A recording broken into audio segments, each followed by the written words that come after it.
Chain of Command podcast, Mastering the Art of Fire Service Leadership.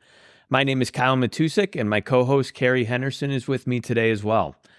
We look forward to bringing you new, innovative, progressive thoughts on leadership within the fire service, and hopefully this portrays into every aspect of your life. As we continue to grow this podcast, we're getting ready to really get into the nitty-gritty and some uncomfortable conversations, hard conversations of what we think leadership needs to look like. We go much deeper than the surface level. Leaders need to be this, that, and the other thing. We're going to dive deep and talk about some real issues that face our industry today and face society as a whole. So to start that off, we're going to have the safe space conversation. And we're going to break that down, what that means, why we talk about it, what we think it means, and how we could do better to really create environments for people to learn, to grow, and to become effective leaders for the future. So without further ado, we're going to dive right into really examining what is a safe space. So Carrie, what is a safe space? When we hear that term thrown around our industry, what do we genuinely think people mean by that? Well, I hate the word. Yeah. I hate the term so much.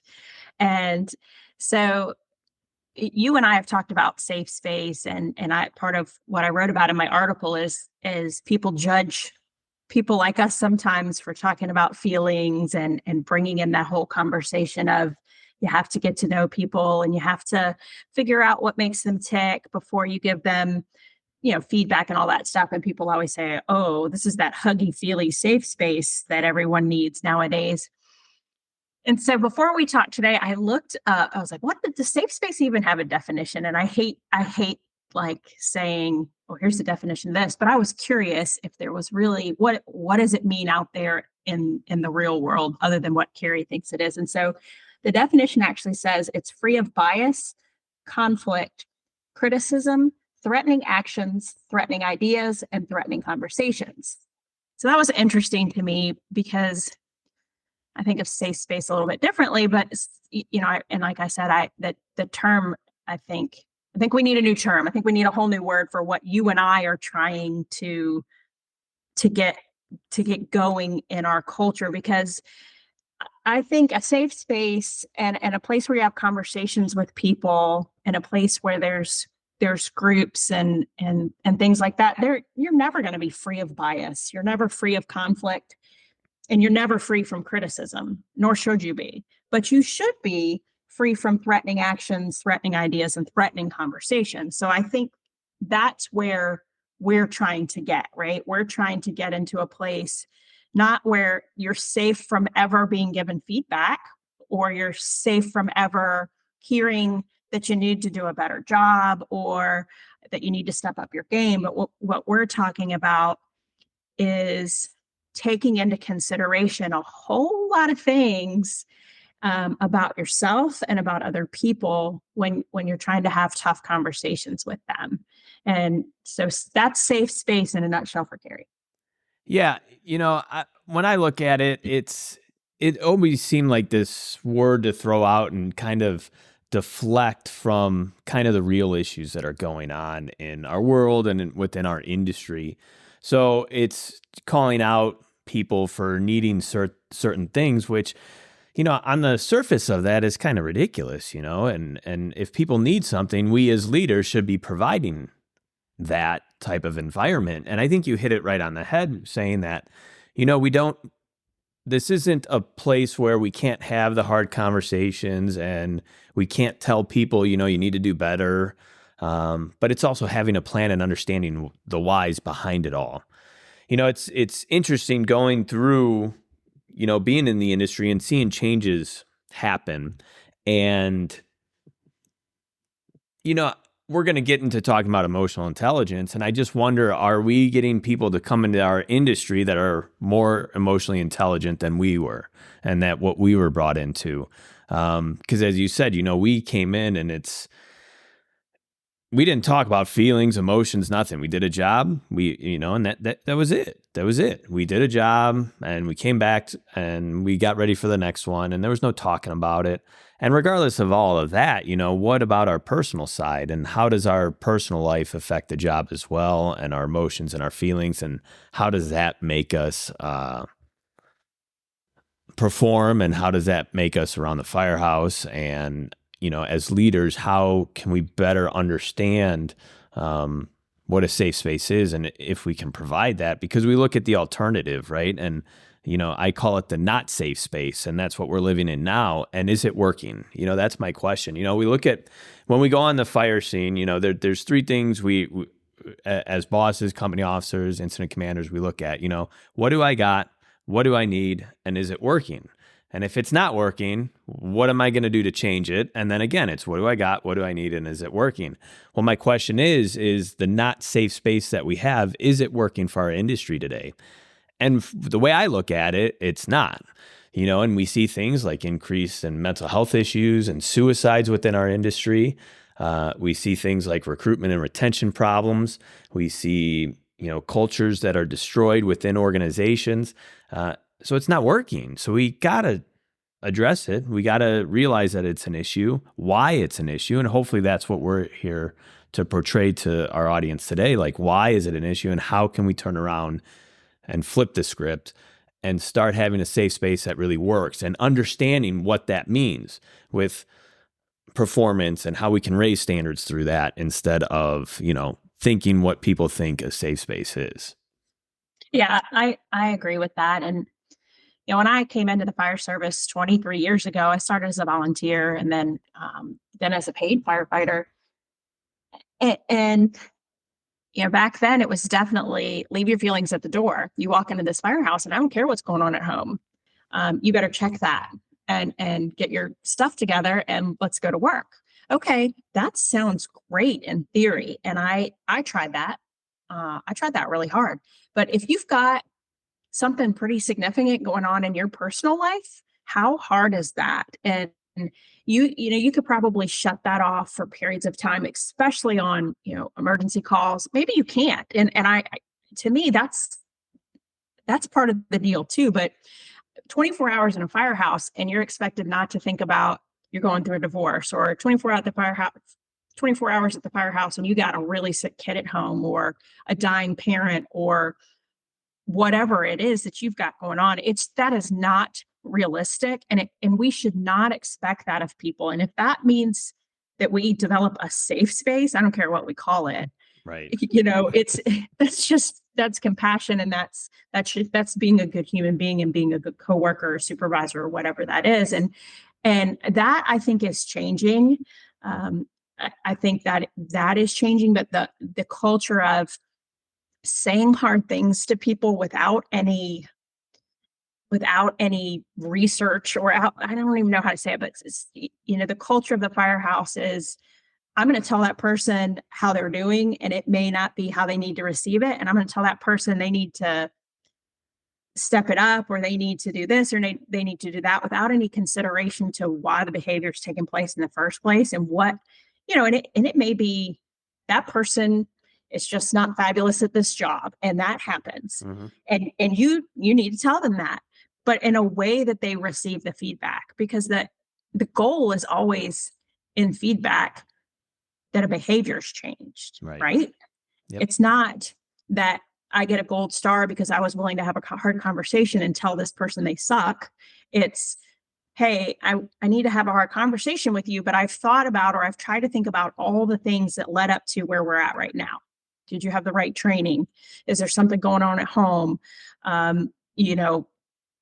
Is it a physical thing? Are you physically capable? Is it, whatever it is, and then have a conversation in a manner, where Kyle needs to hear it this way, but Carrie needs to hear it this way, and knowing people well enough and being willing to get to that level with them, that you can deliver that message. Yeah. And you hit on not, separating home from work and our hours, but not only that, it's the stuff we see on the job. Just the other day, I was driving around our still district with our crew, and we were just pointing out incidents at locations that we were driving by that are going to stay with us. The life we live is so far removed from society. The things we see, the way we live our lives, everything is so far removed. And we are a little niche within a great global community of the job that we do, the things that we see, and our resiliency to really continue to go forward. Some people see one thing, that what we've seen in our careers, and that's it, they're done, right? So it's a lot of credit to people who join this industry, but we can do better. And you hit on understanding where people come from, and that really resonates a lot with me as a millennial, an early millennial. I was one of the first ones to start hearing it. Our generation was, they need a safe space, and they are this and they are that. And like the whole generation is pegged as something. And it got me really thinking, like, what's going on here? Why are we pegging a whole generation a certain way, and that they need these things? Well, first of all, I understand. You kind of look at it, and it's like everybody knows that they need something. They just don't like what they need. So instead of providing that environment, they're kind of making them and shaming them for wanting certain things. But then it's why, the why behind it all. Why are millennials the way they are?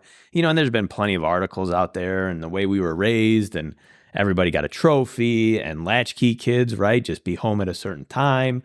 Everybody got the trophy, and we were told if you go to school, if you go to college, you'll be extremely successful. And obviously that has changed, right? A lot of people went to college, and that's a whole nother issue. So we're told all these things as when we're kids, and then we get into the workforce, and then we're essentially getting shamed for the things we were told as kids, and you're like, what's going on? And you become more lost because there's this failure to understand why people are the way they are, which in terms is empathy. And, it's kind of the big thing that me and you talk about is empathy and compassion. So it's just kind of this interesting paradigm that we see within generations, and it doesn't need to be that way if we have that solid understanding of who they are and why they are the way they are, especially when we're pegging an entire generation. There's a reason for that. And when we look back, we can justify those reasons, but then we can also learn how to lead on that basis for that generation. And it's not needing a safe space, it's learning how to lead them, which is different than how you were led and what you needed. So that's the point of effective leadership, is you constantly stay ahead of the curve. We understand what the next generation is before they come into the working force. So what are the 14, 15, 16-year-olds like today? So when they come in the workforce, you're ready for them. You know how they need to be led. So that's kind of, how do we establish that type of environment for people and constantly evolve our industry instead of staying the same old, same old? Yeah. And I love that we talk about this because I'm so excited for Gen Z.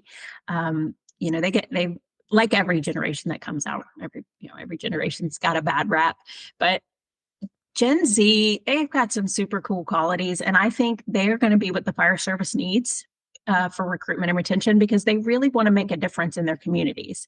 And they have this desire, you know, I think every generation's wanted to make money, right? You want to be financially stable, but Gen Z really has this underlying just desire to make a difference. And what better way to make a difference than serving your community? And if we can find a beautiful balance between the safe space, which is really just providing emotional intelligence, right?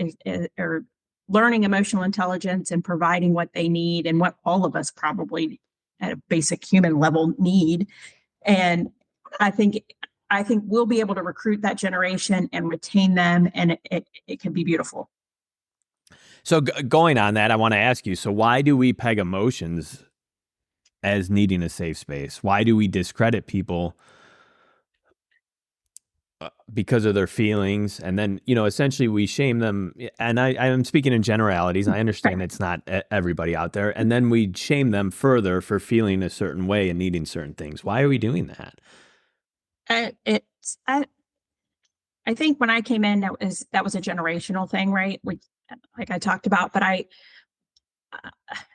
that you didn't talk about feelings because that meant you were weaker. And I think we've come, away from that. But I think it's in the fire service, we didn't teach anything to do with emotional IQ or, EQ or whatever buzzword you want to call it right now. But we didn't teach that part.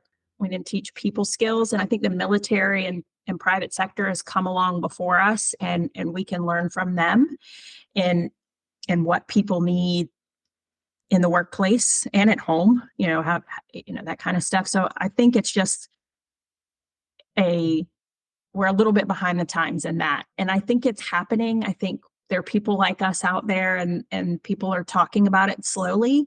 And the more people hear it and the more people learn about it, because it's not one of those things, you could take a hot class and it's like, here, this is how do effective searches, or this is how you VIS or whatever you want to talk about. It's a little bit less intuitive to some people, I think. I think some people are naturally born with very high emotional IQ.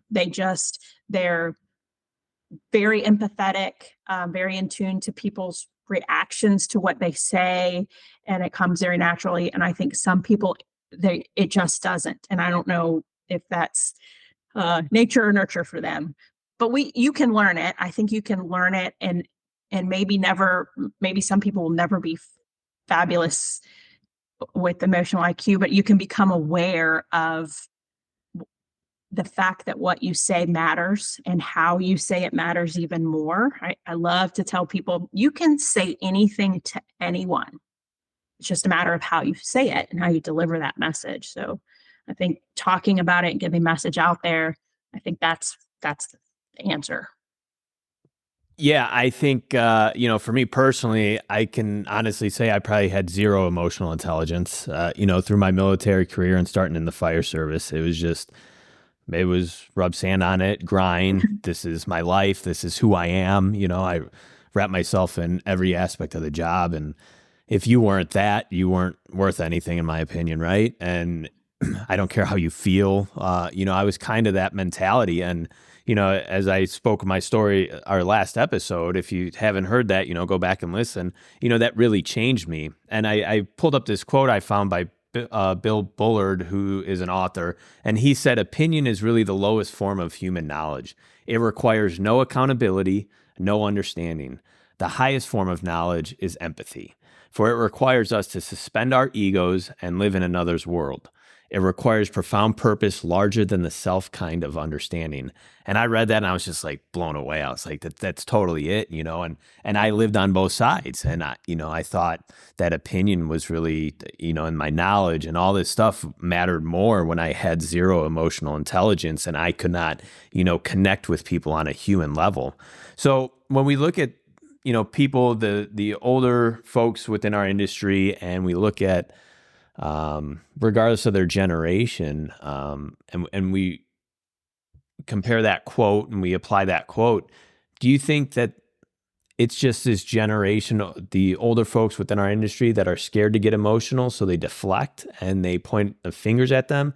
Do you think, when we started raising awareness on mental health, it's almost like it sped up a lot of people saying, oh, this generation needs a safe space, they're soft, and a lot of this started coming, and it was like, so is it almost a deflection? Are they scared? Are they lacking the emotional intelligence? And is it even an area that we can have a profound impact in right now? I think it's a misunderstanding of what happens. I think it's if I have to do all this extra work, then surely I have to lower my expectations, because if I need to figure out why you're doing what you're doing, or why you're behaving your way you're behaving, just do it. It's so that must mean I have to lower the expectations for you. And I am here to tell you I 100% disagree with that. That if you're good at figuring this stuff out, and are willing to take the time, you 100% can raise expectations to a whole nother level. And if you are willing to figure yourself out first, and what your values are and what you stand for and why you behave the way you do, why you make the decisions that you make, what makes you angry, what makes you a rash decision maker, or what makes you take too long to make decisions, or whatever that is, that's all part of emotional intelligence. And then you turn around and do the same for the people that you work with, or that you're responsible for, and you figure all those things out about them. How likely is it that I can then turn around and raise the bar, because I know what sets you off. I know, um, I know when you're going to be too quick in making a decision and I need to slow you down, or I know, what your strengths and weaknesses are on a different level than just, hey, you're really good at confined space, or hey, you're really good at pulling hose. It's a completely different level than that, that you can really, really set expectations, because not only do you understand what people need from you, they understand what me as a leader, what I expect, because they understand where I'm coming from. So that's where I think that comes from. It's a misunderstanding, and this assumption that, well, the fire service is going to get weaker, and the fire service is going to get, I really can't make my men or my crew do, as much, because I got to spend all this time doing all this other fluff. Yeah, that word misunderstanding is really an understatement. I think in society as general, there's a lot of misunderstanding out there today, and we fail to have these types of conversations to understand our people and ourselves. Are we having these conversations with ourselves? That introspective outlook on life. And then, as you said, once we do that work, how do we pass it down to the future leaders within our organization? And it's really, a lot of times in us having these conversations and trying to get through to people, sometimes I'm not the best with my words on how to get people to understand this, but then I become misunderstood. And instead of wanting to know exactly what I'm meaning, people will tend to get defensive when you start talking about this stuff, Yeah. like safe space. And it's like, hold on a second. I don't want this to turn into a thing. I don't need you to get defensive. I'm trying to explain, but it's like defenses go up immediately. And it's like, then you're like, how do I get through? And it's a very challenging thing. A lot of times I read through the stuff that we put out there and the stuff that we talk about, and I love it. I think it's, on the surface, it's easy stuff. Just be kind, have empathy, be compassionate. Like, that's it. But it's so hard to do. And it's so hard to do, even harder in our industry, especially because of the culture that has just been entrenched for years and years and years. And it's like, how do we get out of it? How do we not become misunderstood and just grow this into a safe space where people can become better? Because as you were going on, and you can hit a little bit more on, we can actually raise standards. So how does that happen? How do we actually raise those standards? By having that safe space. Oh my goodness, we could talk about this for another hour, but I won't do that. For me, I think it's about values. It's about, I was really lucky to take a really cool class, Virginia Fire Officers Academy, and I have to give a shout out to them. Right before I got promoted to station captain, this week long class, and they had an exercise where we set our values, and I thought, but like, really, I have to set my values? Of course I know my values. Well, I was wrong. I like probably a lot of people thought, well, my values are honesty, integrity, things that everybody says. But we did really hard work and figured out some different values that I hadn't really thought about, and that were actually mine, that meant something. And when I said them and wrote them down, I felt them like in my soul. And once I did that, and then I could go to my crew, and I could be ready with, this is what makes Carrie tick, and this is what's going to break my heart if you're not meeting this expectation, because this is where it comes from. It comes from a value that I have, and I could help them do the same thing. So I could understand to them, if I'm not meeting this expectation that's based on one of their core values, then I'm not doing them any justice. And for me, that's how you do it. Once you set your own values, and we can talk probably another whole episode about that, setting values and figuring out actually where they came from and why they're yours, and not just ones you circled on a list because they sound nice. And once you help people that you work with do the same, your expectations go to a whole nother level. Yeah, it really sits very close to me, just with the journey that I went on, and because I get both sides, I lived both sides, and the other side was exhausting. And, you were just constantly in this state of, we needed to do better. We need to be better. We can't talk about that stuff. We need to throw ladders better. We need to pull hose better. We need to do all this stuff better. And yes, we still can do that and we still can train. But it's really our attitudes that we go in with, and having that, empathy and compassion for people because they just worked 48 and the last thing they want to do is train more. Like, you got to understand that kind of stuff to be an effective leader. So it's just a very interesting spot for me to be in, to look at both sides of the fence there and see what works and what doesn't. And once you do that and you do that work and you realize you can raise standards that way, it really becomes an eye-opening experience, And we look at where the industry is going and what we do, 60 to 80% of what we do is EMS. Fires are down all across the country. The way we fight fires is different than 25 years ago. And it's just, the culture of the industry just is so stuck sometimes to want to change in like every aspect. And it just becomes an extreme challenge to overcome some of these hurdles. And especially when we sit here and talk about emotional intelligence and we talk about compassion, that's an even harder one, because that's a lot of personal looking in that mirror and understanding yourself and learning the traumas that you might have went through as a kid or through the job, and how you've processed those, or if you didn't even process those, and then how that affects your crew, and that's not safe, right? That's not a safe space. Sure, you need an environment that allows you to do that kind of work. So if we dub that a safe space, sure. But it's getting to that point, and how,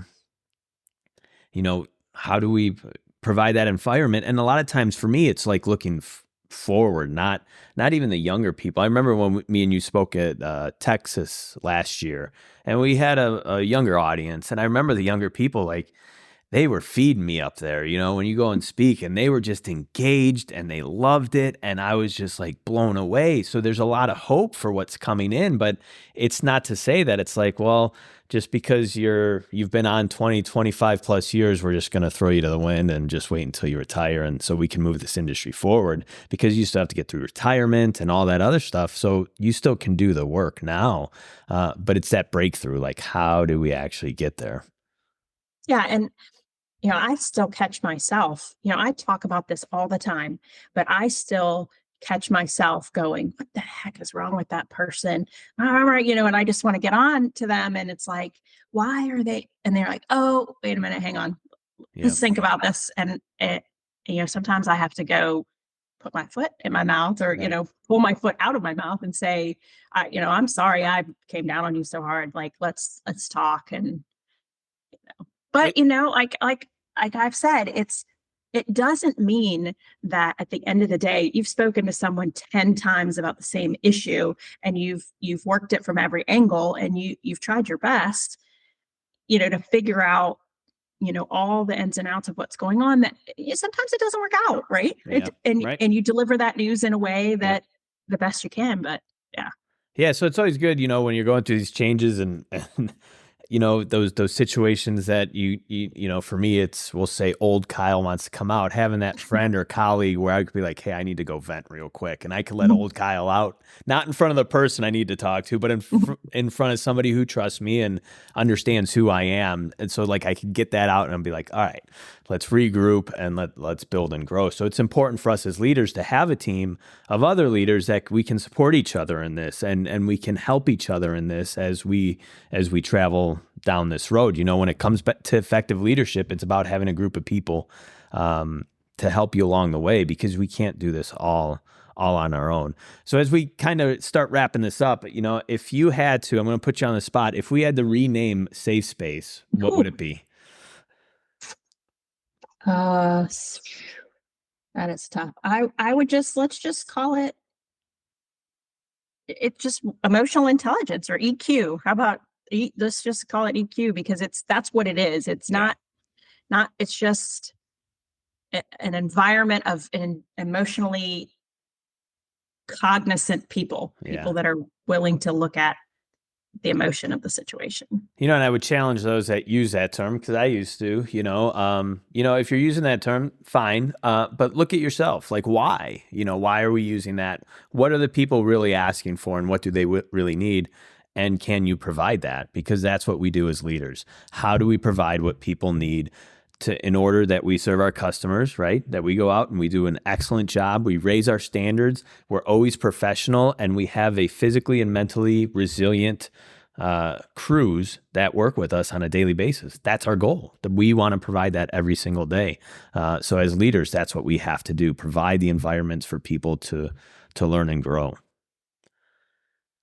Yeah, we have to. You have to understand that not everybody's 100% all of the time. That doesn't occur in nature, and it's not possible. And so there's always going to be stuff, right? There's going to be people that come to work with the stuff, and the empathy and compassion and all of that. We can do awesome things. Yeah, so I want to close kind of just with this leading question for everybody, and something to ponder as you go through your day and through your week, through your month, and something to just kind of think about. What if we actually made a safe place for people to learn, to make mistakes, to grow, to be happy, to learn more about themselves, build emotional intelligence, and be more productive than we ever thought possible? Is that so bad? Because our not safe space right now is not working. So take this, take it food for thought, and do what you will with it. But let's start together changing that terminology and understanding really what a safe space is. And if we could provide environments for people to learn and grow, let's do that. That's what we do as leaders. Amen. All right. So until next time.